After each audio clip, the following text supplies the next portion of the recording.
Rich will be speaking about ways to help the party grow and provide advice on potential candidates and updates regarding our national convention. Thanks for inviting me. I did not encounter any heroin or domestic violence when I was driving up here. So Jeremy invited me up here, and hopefully this will keep on going, to talk about some stuff both from, as I mentioned before, I don't think anyone new was in the room, but I'm your regional rep to the National Party. I was elected the last convention, which was Vegas, I'm pretty sure. I beat our former regional rep, Dan Carlin, from New Jersey.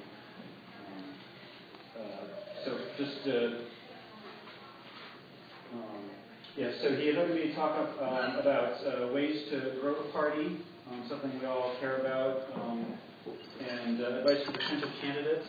I didn't hear if you guys were, how many candidates you nominated, but also this is an election year, and updates regarding the National Party.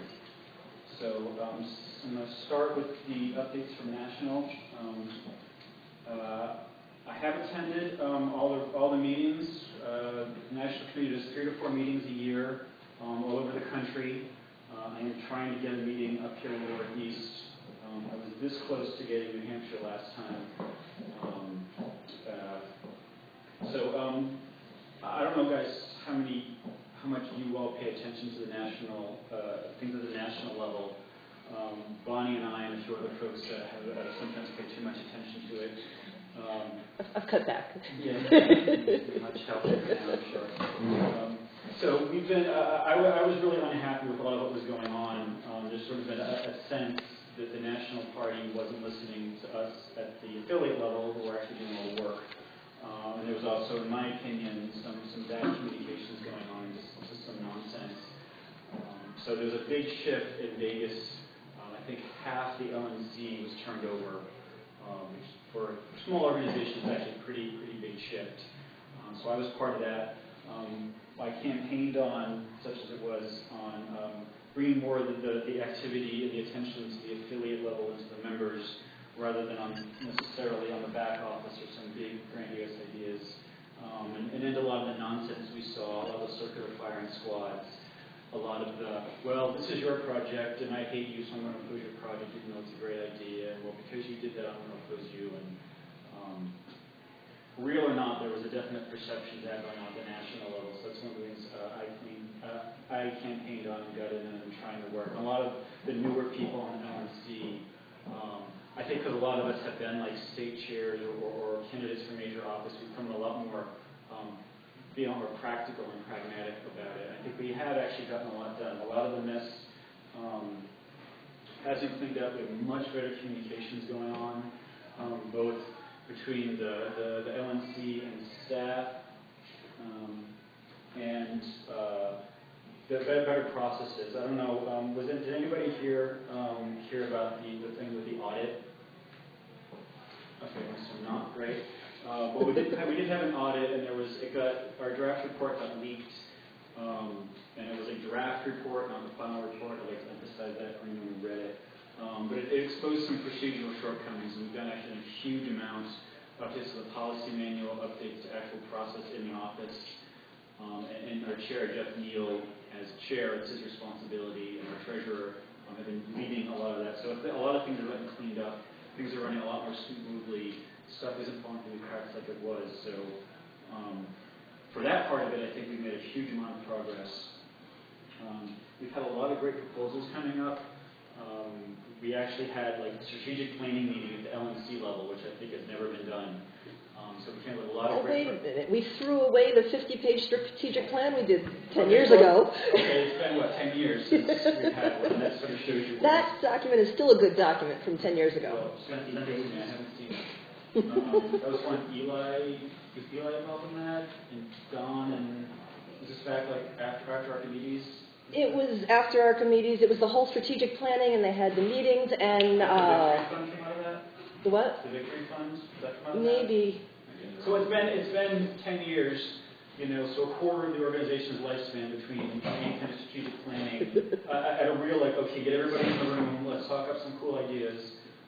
So we had, at the beginning of the term, we had a great slate of ideas. Steve Gibbett was the one who did that one. Okay. Sorry. Name I don't know. So we came up with a lot of great ideas, and unfortunately we came up with some roadblocks that were sort of institutional. You know, well, you can work in a big organization. I got this great idea, and then bam, it just stops because something got in the way. And so we were hitting that. Some of this is actually coming to fruition now. We actually sort of rebooted some project stuff. Wes Benedict, who some of you may remember, is back as executive director. We did keep Carla Howell from Massachusetts. Some of you may remember her on board as political director. So now we actually was able to split up some of the responsibilities. We have 2 people essentially doing the job that 20 people do for the RNC and DNC, but still we're able to spread that around a little bit more. So Wes is doing fundraising, and he's the manager of the office. And Carla is focused on politics and communications. So she works with candidates. She's come up with a lot of things. She's done some work. I think she manages the LP News. April issue just came out. I have an article in here. I hope you read it. It's about the national convention, which I'll get to in a minute. So we have some more stuff going on. We actually hired a contractor to help Wes do some stuff. So we're getting all of the back office operations. I think are running a lot more smoothly. The big thing is what's the pointer? We have a new website back ends. There was a huge problem in the national office with the website. It took forever to get updates in. And it was too expensive and all that. So one of the people, Eric Dixon, who's now the editor of LP News, does a lot of the website stuff. So we are a lot more proactive now. The budgets. One thing we did was more issues of LP News. That was one thing I really fought for because that's how the National Party communicates with you, the members, and know what's going on. A quarterly newsletter, if one of them gets lost in the mail, it's been 6 months since you heard a national. So there's been at least 3 issues this year. We budgeted for 6. We may be able to squeeze in a 7th. As I pointed out, we have a national convention and an election, so we need to be communicating more. So I'm very happy that that's happened. They are online. If you want to share them, you can share the PDF. I don't know if they're published immediately after, but I've been told that they're working on getting those published pretty well. And they are accepting submissions. So if you have a talent for writing and can put a short article together, 300 to 500 words is great. Basically, either like here's a great campaign we ran. Here's some advice for candidates. Something practical, or talking about a victory that they'd love to fill the page count, and hearing some real stories from the ground beyond the affiliate update section. We are aiming for more focused projects. Again, that was something that did come up as part of the strategic planning. Was not necessarily try to do a gigantic $1 million project to do something. A lot of us have been talking about, what's a $1,000 project that we can do that has a big impact. Doing more and more connecting a funder with an activist. Say, hey, I want to fund. I don't know. I want it. Oh, so you're doing a thing on guns. I'll give you $1,000 if you can do something on guns, like the thing you had in Burlington. If we can get this framework together, where someone like out in California says, well, I can help you guys in Vermont, or vice versa. So maybe try to put that together. That's a big project we're working on right now. There's a whole bunch of FEC and other rule and IRS rules we have to deal with. But having the projects be better scoped, having an actual here's a project proposal, with a project manager and a real budget, and not do things so ad hoc. Get stuff. Oh, it'll just happen. No, that's not how politics works. That's not how campaigns are run. Do more targeted marketing for our advertising and for candidates.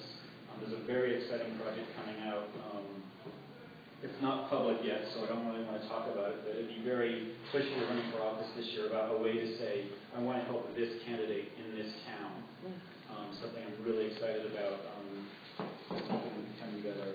And a lot of things. Basically the big thing is making a better connection between a donor and a project, and not necessarily have the LNC get in the middle of that.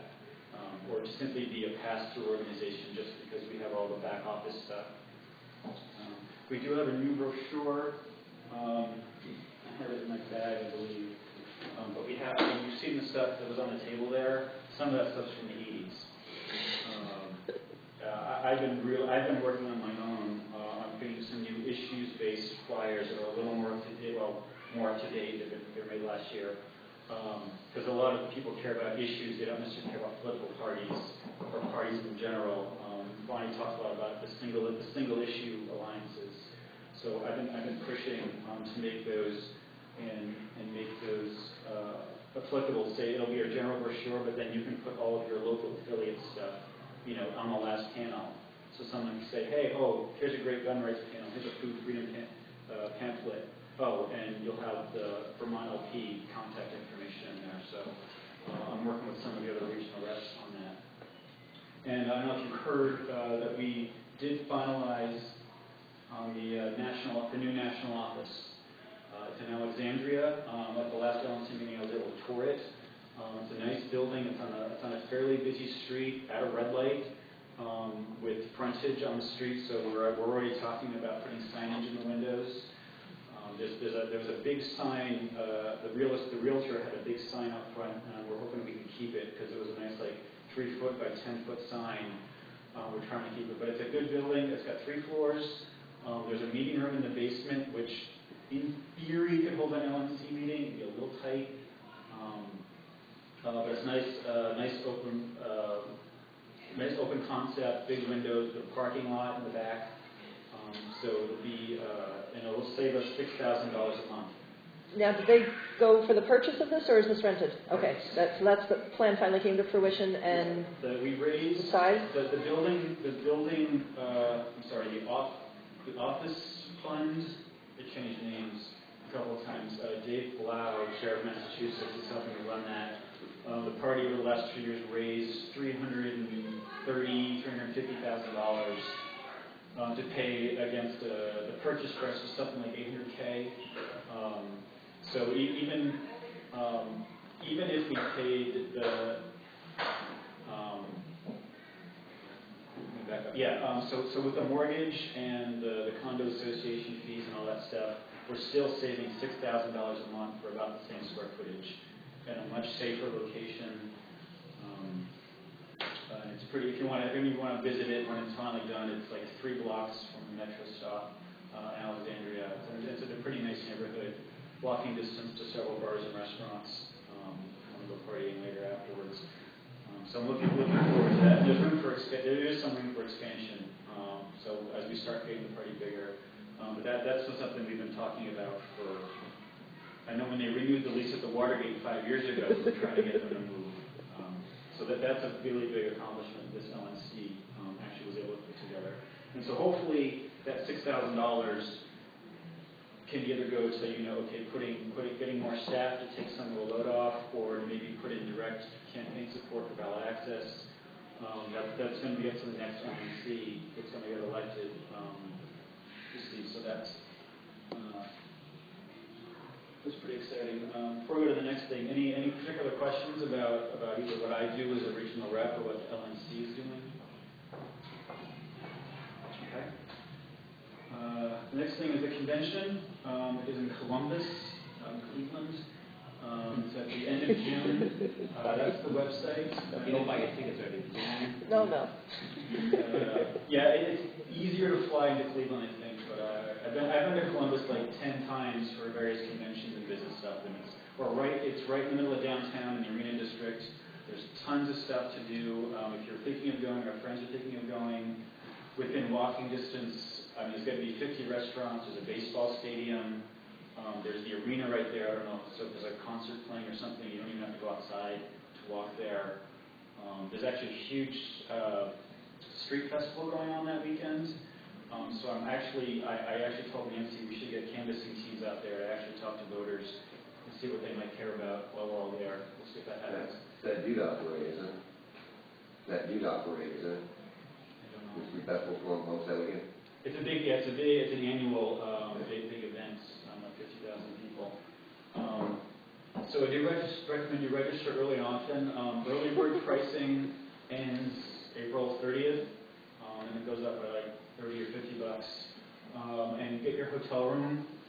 I know, especially if you want to come in early or stay late, like stay through Sunday. There's 2 other conventions happening back-ending ours. So I do recommend reserving your hotel room now and get your tickets now because prices are going up soon. Lots of great speakers. Jeffrey Tucker. I want to say Lawrence Reed. It might be Leonard Reed. I always forget his name.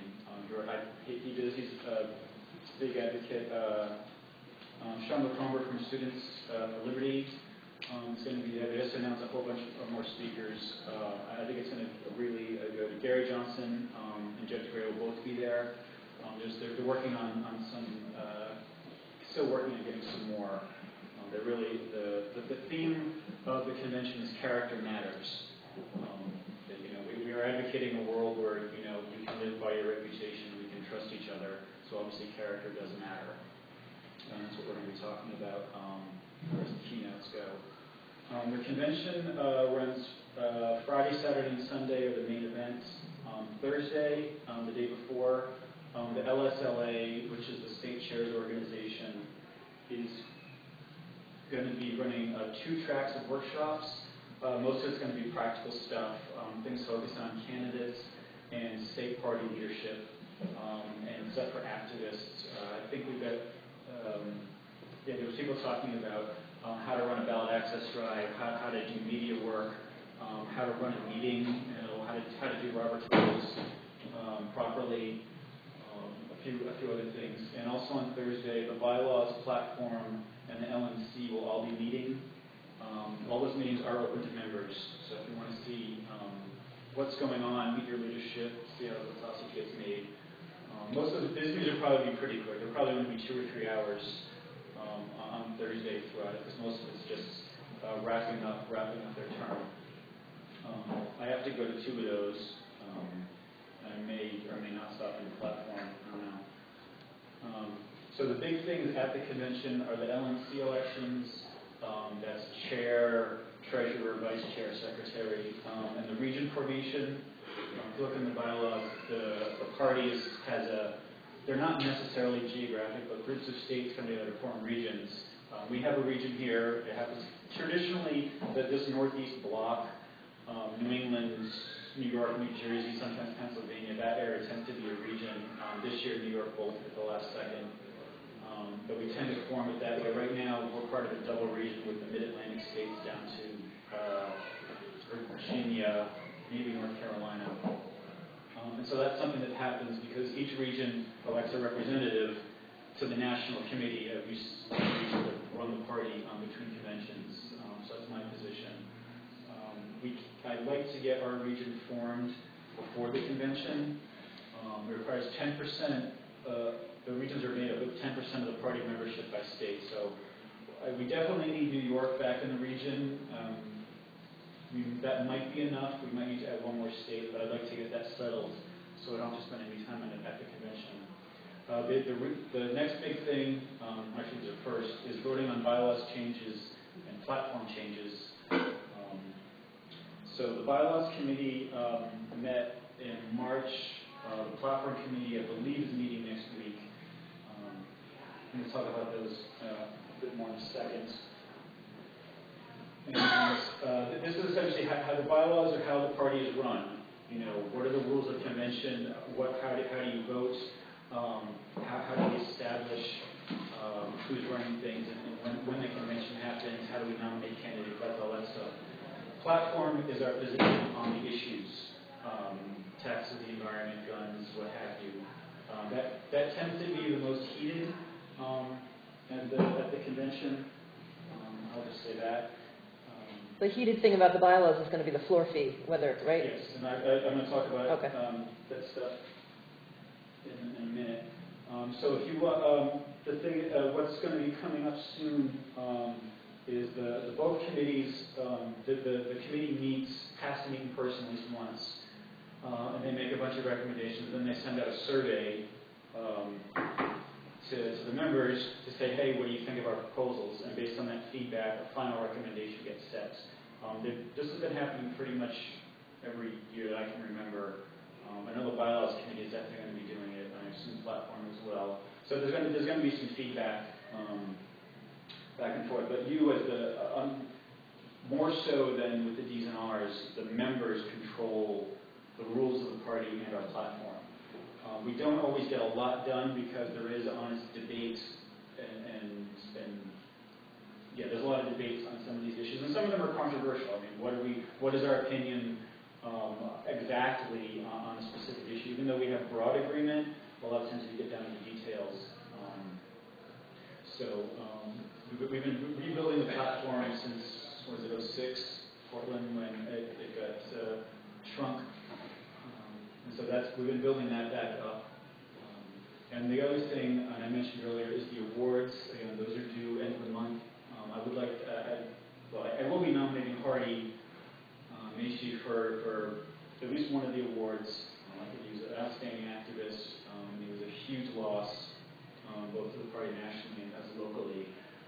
So I will be pushing for that. Hopefully he'll get something. There's going to be, I know there will be some competition for these awards, but luckily Hardy did a little bit of everything.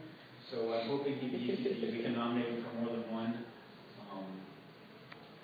And I apologize again, set the block out on my laptop right. So those are going to be the big items of the convention. I know you guys should be talking about a third person to come from on. Yeah. That'll be a record for you guys recently. Yeah. You have more people than we do. No. We'll see. Yeah, and if you want to be I guess this is more for your state chair or your delegate chair, is you do have to have, the sooner you get people in, you have to have at least one delegate registered a month ahead of time to see your delegation. Yeah. So, I mean, you obviously know who's going to be there, so as soon as that system goes up. Yeah, you told me by email that they'll have a system that they'll find out about. Yeah, so it's probably going to be the same one they did before. They just got to clear the old database and make sure all the new soon they'll email us about it when it's ready. Yeah, and the state chairs list will have that information. And I'll post it to the Region 5 mailing list when I find out about it. Okay, so the other big thing nationally is the bylaws. I did get elected to the bylaws committee, so we're putting forth these proposals. We have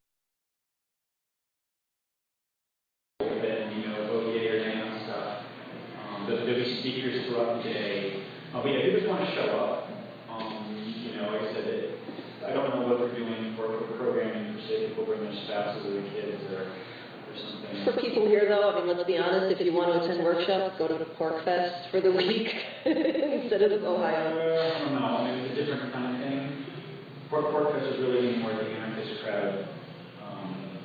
And I don't know, I haven't seen the full list of workshops. I know the LSLA workshops are going to be very practical, on-the-ground focused. Stephen Howard does political stuff at FSP events. I think he'll be doing something again. I mean, it depends. The Checker Pork Fest schedule, they already have a preliminary list of workshops. There are things to do, even if you're not a wonk, and want to know. I'll be honest, I don't attend every minute of the business session either. Sometimes because there's an interesting workshop, or there's a speaker who wrote a book and I want to get signed, etc. We've also got all the meals have speakers this year, I'm pretty sure. So there's stuff to do. And there's the socializing, which mostly happens after. Okay, so next topic he asked me to talk about was advice to candidates. Who here is running for office or thinking about running for office? Really? Fun. You have to meet people, build your own fan club. For later, I'm sure in a couple months, the candidates will start pouring in for you. But the first look for candidates, and so those of you can tell people who weren't here, I'm running You've got to decide what kind of campaign you're running when you run. You got to make a plan, and then obviously write it down. It's not a real plan if you don't write it down, in my opinion. And stick to it unless you come up with something better. You can always change your plan. You can go from being a paper candidate to an outreach candidate. You can always enhance what you're doing. If you say, well, I'm not going to talk to the media, but I've got some great answers now, so my new plan is I'm going to talk to the media. So if you can be smarter or better, there may be opportunities that come along. For pretty much any race, particularly state and local races, you get 3 issues. Now, you may have more, but you're going to have 3. It may even be less. So you're in the back of your head, you have your top 3 issues. You probably have one big one. Whether you're going to, running, whether it's on gun rights or property rights, or you want to, end mandatory kindergarten in your town, or you want to, fight, some eminent domain work in your county, whatever it is. You're going to have probably what drove you into office. You're going to have 3 issues, and those are the ones you're going to spend all your time refining. Those are your go-to issues. When you're stuck, one of those 3 issues you're going to pull out your back pocket and talk about. You ever see what people, candidates on the Sun Trail, someone asks them a question, about parking ordinance, and all of a sudden talking about the water system, or talking about foreign policy, talking about taxes. But that's their fallback issue. The professionals do this, and I'm not necessarily, we should sort of play the dodgy game. But you're going to have to all that issues. You can always talk about the issues you know the most, where you're the expert in your business, what you're passionate about. So people will hear that. Always be working, refining, and improving your position. Don't run on a platform of 20 issues, because it just annoys at that point. People will get lost. You can't do a tribal with about 20 issues. It's all about being focused. The other big thing. We talked about this a little bit, and I'm going to talk about it a little bit later on party building, is you got to get out and build your team.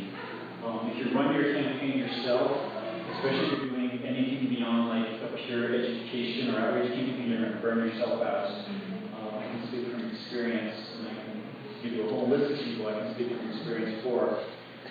This is just a quick example, I think, of like 30 seconds of the jobs the campaign needs. And the higher up you are on the food chain, the more jobs there are, there's more to do. So, unless you're literally doing it full time, and I imagine most of us aren't, so most of us still earn a living. So get as much help as you can, even if it's just a campaign manager / treasurer to do all the paperwork for you, or someone who's going to do all the scheduling and calling people for your volunteer manager. The more help you have, the better your campaign will run. Like I said, that's going to dovetail with something we're going to talk about a little later. The candidates, obviously, it's easier than you think, honestly, to get local media attention. Every town or a few towns are going to have a little county paper or a little town paper or TV station that's desperate to fill the news hole. If you're a candidate, say, hey, I'll come to your offices and give an interview. Great. That's column inches they didn't need to go hunt to fill. Local ad buys, relatively speaking, are cheap. And you can do, like I said, if you want to do online, you can do hyper-focused Facebook ads or Google ads, for literally pennies, to build especially if you just want to build up your name recognition. Websites will not win an election. I hear some of the libertarians, I'm going to build my great website. Yeah, that's nice. I don't look at most libertarian candidates' websites. Even candidates in my state, some of them I haven't looked at because they're not in my district. I don't necessarily know. If they ask me to specifically, I will. But Gary Johnson's website, I only visited it, maybe once a week. So to think that your website, especially in a local race, is going to win an election, it won't. You got to get out there. You're going to get real traditional media presence. Actually, get your face out there. And obviously have a website because people are on the web and people can find it. not going to win you an election. Sign holders are very important, especially if you're in a competitive district or you're in I know in my state there's a zillion Liberty candidates, so if I want to book my sign holders in November, I got to book them in September and confirm with them a couple times. And sometimes people will share, that's okay, but obviously you want to get your volunteer form ahead of time because you never know. Someone else may come and say, you may not know that their uncle's running for office, and you just assume that person's going to run and hold their sign for them. If you get an interview, and especially at debates, for the love of God, please practice. I've seen too many libertarian candidates fall on their face in debates. And I'm not necessarily saying don't look like Mr. Joe Polished lobbyist guy. You do have to practice, come across coherently at the very least. Has anyone here heard of the Who's Driving game that Carl Howell did? It's an excellent piece of training, teaching you how to take control of the conversation, especially for interviews, because most libertarians are actually focused on answering the question that was asked of them and being very nice about it. And that's great, it's refreshing to a point, but that doesn't, it doesn't put you in control of the interview. You actually want to be driving the interview. I've played the game a few times. I think it's very effective. It teaches you how to go on offense. So if you guys have an event, Carla, it's a little, you can fit the entire game in a manila folder. It's not a lot of material here. And I should have talked to Jeremy how we could have actually maybe run one. It's a good thing. And for the bids, how many of you watched the Lucas Overby debate? Wow. Okay. He was a candidate in Florida in the special election. He actually got on it was actually nationally televised by C-SPAN, but it was a big deal locally. It was an example of, he had some really, really good answers, but in my opinion, he missed a couple opportunities. For one thing, he never asked for the votes in the debates. And neither did the Democrats, so just goes to show you. But there's some basic things about debates. And it can be really simple. I mean, if you was, okay, I'm running for office, hey, they're going to let me into the legal women voters debate, or the local taxpayer groups having a debate. Get together with your team, invite some people over, and practice the debate. You as a candidate, wear the suit you're going to wear, wear the dress you're going to wear. Have people playing your opponents, have people asking from the audience, asking snarky questions and tough questions. Film it, really work on your answers. And not work on them to be polished, but work on them so you can just say the sentences you need without stumbling on them. Because people do react to that. If you're like stuttering or like, well, yeah, they've stopped listening to you. Give your answer and know what your opponents are going to say and make answers that attack them. And just be comfortable with the environment. Because having been in debates, I don't care how good you are at public speaking, it's this weird environment, and like boom, your mind goes blank, and the bright lights are on you, and you get asked a question differently than you expected, or someone said something, and you kind of get flustered, and people watching at home, they see this person, they're flustered, and it just drops their confidence in you. So if you actually get to be in a debate, it means you're winning that part of it, you're getting some attention, and so be prepared for it. Just like you hopefully prepare for job interviews and prepare, for work if you got to give a presentation. It's at least as important as that. So if any of you here are doing stuff like that and just want some general advice, like I said, feel free to contact me.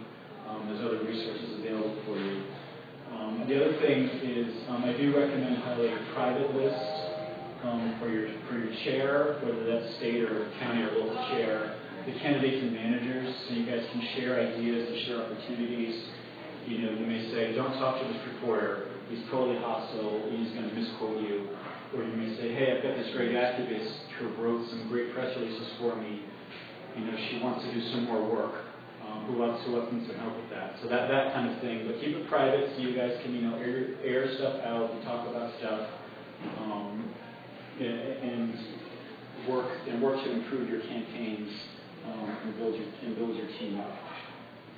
So I realize no one here said they were running for office, but any Q&A? Oh, you have a queue off the day. I just want to say some resources that when candidates step forward. Josh McCullough is coming up with campaign website software. Okay. That's in the Code for Liberty Facebook group. And then two others I want to mention, Liberty Intel and Libertarian Social Media Volunteers. They're both doing great work. And I got to say, there's a national effort for social media. Hopefully some of you who are on Facebook for more than 5 minutes have seen some of the Liberty memes. You know, the picture with the snarky saying, or there's some nice stuff the Libertarian Party do, professional, Photoshop graphics that have the Libertarian Party logo and a really, profound or funny saying on it. Those are meant to be, there's like usually a blank spot where you can put like your candidate name or your state party. If you don't have the graphic design talent, I definitely recommend leveraging that. And just one thing along that I want to mention in particular, just something as simple as some gorgeous backgrounds. Rich Cooper used that for governor of New York, using the Libertarian logo and some really attractive blue and yellow background where you just slap your stuff on and it's done. Different textures, really nice looking. There's a group of Design for Liberty designers, but there's a few. If you're going to be running for office or running a local campaign or an issues campaign that has the LP brand on it, I do recommend good graphic design is hard. Don't try to do it yourself if you don't have talent for it. There's plenty of people who are good at it and like doing it. Similarly, like I said, don't reinvent the wheel. A lot of the stuff has already been figured out, and help is available. But it's more accessible than ever before. Yeah, right. 4 years ago, even, you couldn't reach those people who were doing that stuff. You had no idea where they were. And if any of you have talent for any of the things I'm talking about, and there's nobody in your area running, and you say, hey, I want to help, I have talent for whatever, I'll call 100 people a day, I don't care. I can do graphic design, I can do writing, I can, whatever it is, please make yourself available. Let your state chair know. Contact the national office and say, hey, I'm willing to help other candidates. Call Carla Howell. Let me know as your regional rep. I'm in touch with all the state chairs in this area. If you want to keep your talent local, please. Because finding good volunteers is also a hard thing. So if you have the talent and want to put in some time, you don't have to do a lot. I mean, a solid hour a week can really help a campaign and really give a candidate or a party organization the little boost that they need. You never know what help your help is going to be a magnifying effort. Okay, so if there's no more questions about candidates. Next thing, the last couple slides here on ways to grow our party. Obviously, you would love a room where you had 10 times as many people, and you'd love to have hundreds of candidates running and have 5 or 6 figures in the bank account. And I would.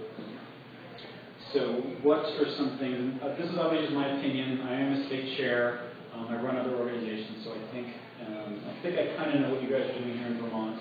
If I get anything blatantly wrong, I'm sure they'll tell me. The things I've seen around here. From strictly a back office operation, obviously you want to keep good records. So the next team doesn't have to say, hey, by the way, what bank do we use? Where's the safety deposit box? Where are the legal records kept? Who's our FEC consultant? Whatever it is. Obviously different states have different things, but obviously keep good records. No single points of failure. I was talking about this earlier. Don't have all the information about something in one person's head. Even if only one person does it, make sure it's all written down in case they get hit by a bus. You have no idea that so many state parties, like, whatever, the chair retired, the treasurer left. Nobody knows what's going on, so you spend a couple years recovering. There's really no excuse for that anymore. My understanding is Vermont, you need 10 towns organized. I say organize 20. Don't leave it to chance. give yourself. I realize I say that and say, yeah, great. But the point is, Jeremy and I are dialed still. the point is, with 10 towns organized, you have no margin for error. At least with 20 towns organized, half of them can literally fall off the face of the earth and you're still okay. At least we've got a flexible deadline, sort of. But okay, you guys don't have to worry about it for another 2 years. So you've got 2 years to organize another 10 towns. Have them doing stuff. I do realize, because I don't live here, I can say that and just walk away. But, I can say the same thing in my state. Yeah, I should have 10 city organizations. We had Jeremy calling them part-time today. Or whatever county or is. There's a lot of stuff we all know we need to do. The question is, are we going to do it? So this is my outside consultant hat. That's my recommendation. Obviously, I've been staying doing stuff. Stay relevant. Bonnie talked about this a lot. This can be as simple as press releases on current events. I see on your website you're keeping postings up, and keep aware of issues people are talking about now. You want to stay current. It's amazing what happens occasionally. I get calls from reporters saying, "Oh, by the way, what's the libertarian opinion on X?" Because everyone's talking about X. And they've heard the Democrats and blah, blah, blah, and they've heard the Republicans, blah, blah, blah. Occasionally libertarians do get asked what their opinion is. So if you're current and involved, when an issue is topical. Sometimes you can sort of jump ahead a bit, but, if this thing on your education funding or your health care is really, in there, stay in the mix. People will appreciate it when you're talking about what people are talking about. Stay relevant. Nobody's, I can't even think of a good issue, but I don't know, no one's talking about forestry issues. Like literally nobody else, and you're the only ones who are. The loggers appreciate it, but if no one else is paying attention to it, and sometimes it's good to, be the outlier and talk about what no one else is talking about, but still, especially if you want to get attention, staying relevant is important, and follow through. Don't just be, hey, we're here, great, we had a rally, and everyone goes home, and you don't think about it again. You guys, the coalition building Bonnie was talking about was good, paying attention to the calendars, following through on projects. You will learn more by say, following a bill from beginning to end, or following a project from, seeing it all the way through, than you will just like starting a bunch of stuff and never finishing it. That's where you're going to build your depth of knowledge and build your expertise. Get to meet a lot of interesting people that way. So when you're making, I would, do 5 things really well rather than 100 things half-assed. You'll save yourself a lot of sanity and hair pulling, and you'll learn a lot more, and it'll make everything else you're doing a lot easier. Big thing, a lot of what's learned the hard way is you got to have fun with your politics. And I honestly recommend if you're growing your party, do social events and then political events. Because people will help people they like and people they hang out with. And if the only thing you do is go to and have these really dry meetings, no one's going to show up. But it's like, hey, we're having a cookout. We're having a cookout on Patriots Day. We're having a cookout on the 4th of July. What's the political stuff? We'll talk politics maybe. But, we're going to have the party officers at the grills, making hot dogs for everybody. Speaking of which, I'm just going to interject here. Hardy used to do a 4th of July thing up in Grand Isle. Mm-hmm. I'm in Grand Isle now. Maybe we should keep doing it, 4th of July. I did a thing on Patriots Day where I used to live. I just said, I'm hosting a cookout. I'm going to supply, the hot dogs and the hamburgers and buns and sodas and all that. It was a nice big park with plenty of parking, and they had grills. So I staked out a corner, and I did that. I was amazed. We recruited one of our vice chairs. If any of you are familiar with the FSP, the 101 Reasons document, have you ever seen that? Michelle Dumas, she did that as our vice chair. She came to that cookout and got involved. Catherine Albrecht, if any of you are into the privacy issues, she came to one of those cookouts and got really, it was shortly after they moved to California. Lots of people like, oh, hey, what's going on? It's a social event. Hey, you meet people, you'll start talking about this stuff. And that was a lot easier to grow with that once you knew people, and proved you actually could have some fun. And, you start talking about people, hey, you sound really articulate, you thought about running for office. Or, hey, you're really articulate, you want to do some writing for us. People mention what they do for work. It's just a way to get to know each other as people and not just as, fellow cogs. I just want to give a shout out to the Free State Project events. We end up having a bit of a Vermont caucus at the Porcupine Festival and, a campsite where Vermonters can caucus over there. So I just think that's something we used in New Hampshire. We used to do a lot of these, like bringing speakers, just events that are like, okay, you don't have to do anything, you just have to show up and have a good time, and it really helps. And then when we had a political event or a business event, more people showed up. So it definitely did help. I talked to other parties who had that same experience. So if you get anyone who's a real extrovert and loves organizing this kind of stuff, a social maven, definitely this would be a great avenue for them to get involved and be involved. Big thing, if you have activists, give them something to do. Bored activists, find somewhere else to go. Someone calls in and says, hey, I want to hold signs. Great, where do you live? I'll have signs there in the afternoon. Or, hey, by the way, the candidate lives over in the next town. I'll have them call you. Someone says, I want to write an article about X. Great, here's my email address. Send it to me by the end of the day.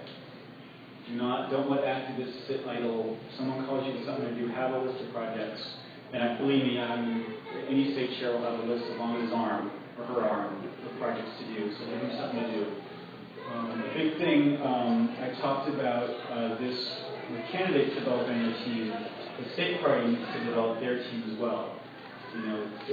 Michael Bloomberg called it hit by a bus defense, but it's basically saying have your backbench.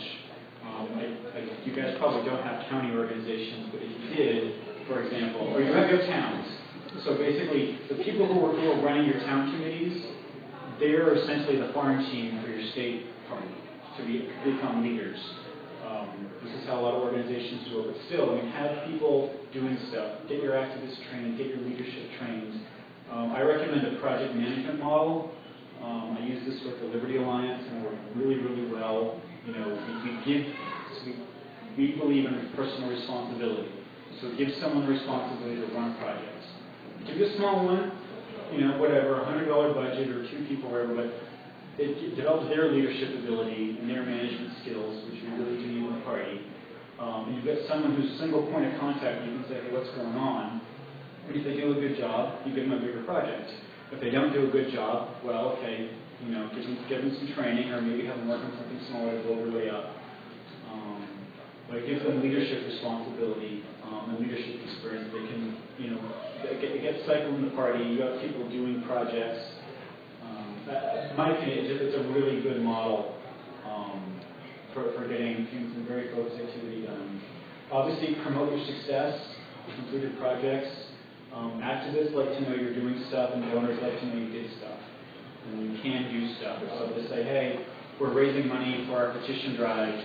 You guys don't have to worry about that, but oh, by the way, we did a great thing. We collected several hundred signatures from a big fair. Okay, great. I'll give some more money to do it. Or you did some legislative action and killed a bad bill. Okay, people want to know. People want to know about your wins, both because hey, they were part of it, or they want to be a part of it, and the donors want to know that. And obviously, publicly recognize people with help. A lot of us are introverts, and so we don't toot our own horn. But being acknowledged to say, oh, so-and-so is really vital for this, and to publicly say thank you. Obviously a personal one-on-one, handshake and a pat on the back or whatever sort of recognition you want to give them. But do recognize people publicly for what they do and what they've achieved for you and helped out. And at the same time, if you have a criticism for someone, don't air your dirty laundry in public. There's really no need for it. If someone's doing something wrong or made a mistake, talk to them one-on-one and say, hey, and just explain, what the situation is. And if it's something they can correct, give them the opportunity to correct it. If for some reason you have to say take them off a project, just be professional about it. It's nothing personal. That's a big thing about politics, is you have to remember a lot of times it's a people business, but don't make it personal if you don't have to. Someone just may not have been a good project for them or a right job for them. there's really no need to air a dirty laundry or embarrass someone publicly. Most of the time, they don't deserve it. And one thing, Bonnie touched on this a little bit, and other people talked about, is legislative activism. We did this in New Hampshire with the New Hampshire Liberty Alliance, and we've honestly built that into probably the best liberty organization in the country.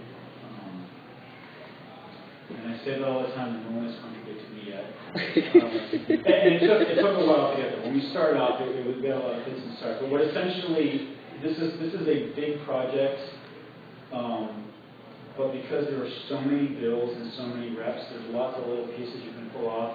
Essentially, if you want to take this on, I think it's a great project. But it's essentially looking at the legislation that comes through and saying, okay, these are good bills, these are bad bills, this is what we want to bring attention to, this is what we want to fight. It's a multi-year project if you really want to do this, but it involves training people how to give public testimony, how to contact reps, how to write letters to the editor, how to call their reps and senators. And it gives people something to do outside of elections. You guys have a similar model we have in New Hampshire where the legislature meets in the first half of the year, and the second half of the year tends to be political season. And in odd years, there's no state elections, so it's pretty much the activities on the legislative level.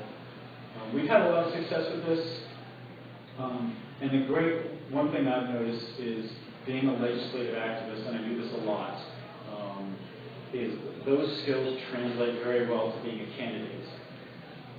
You gain subject knowledge expertise, you gain a lot of public speaking expertise. When I was doing this full time, I could out-debate anybody. Because I was having to convince progressive Democrats to vote liberty, and some very, not even conservative Republicans, authoritarian Republicans, that they were wrong in how to vote for liberty, and getting through to them, and doing it in 3 minutes or less. And so it really, a lot of the techniques translate very well. A one-page piece of legislative testimony is about the right size for, same about the size of the press release. Probably the press release is shorter. So a lot of those same skills. So this is something, it's a big project, and you really have to make the commitment to do it. But I do recommend this is something you really, as a way to give activists who don't want to get involved in campaigns, something to do. I want to get involved more nuts and bolts stuff. I just want to say that this automation that I've been trying to do is really going to open this up for everybody to work together in a way that we couldn't before. We tried to do the same thing with Vermonters for Liberty. And for a couple of years, okay, you look at agriculture bills, you look at health bills, and we would spend all our time just trying to figure out when things are coming up. And now I'm scanning this website, and you want to be on a committee talking about self-defense, I will shoot you the activity on the bill when it happens. This is also a good thing for, the birds of a feather. You got 3 or 4 or 10 or 20 people who are really, whatever it is, guns or the environment or election law. Make a little committee on that issue. And you guys can be really focused on it. And there are some things you can do sometimes to push the legislature to say, hey, I'm a member of the public, I think I will have something to say in this bill, but you're not telling me when the hearing is. You're not telling me when the exec is. And sometimes you can push back. Sometimes it's as simple as talking to the IT department and saying, hey, can you post the calendars more promptly? They do that. So there's a lot you can do, and I could literally spend an entire day on this. But this is something, also, you can also do this, at home. I believe Vermont posts all their legislation. They do. And at this point, we do not want to lobby for them to put an API there so everybody can get at it easily, because we have a competitive advantage. I'm already parsing the website. We don't want other people to have an easy way to do what we're already doing. Regardless of that, it's online. You want to review a bill, at 10 o'clock at night in your pajamas and post some comments on it, you can do that then. If you're, in the far south end of the state and it's a pain in the ass to drive to Montpelier, well, whatever, you can just sit there and read bills and post comments and stuff, and you can do your activism in your pajamas. That's great. And if you're up in this area, not exactly this area of the state, but you're near the Capitol and want to go there, when you want a suit and tie or whatever, and want to go testify, you can do that too. So it appeals to lots of different kinds of activists and gets people involved. like I said, I could literally spend a day talking about it, and I have. So that's just something, a big project, more long-term, and so that's the official end of my presentation. I'll be happy to take any more questions you have for me, or advice, or bad knock-knock jokes. Any questions? Okay, I said I have a long drive back, so I'm not looking forward to get back in the car, so I'll be sticking around as long as you guys are. So I got the bylaws set over there. We'd happy to talk to you guys some stuff about Hardy, or if you just have one-on-one some advice about something.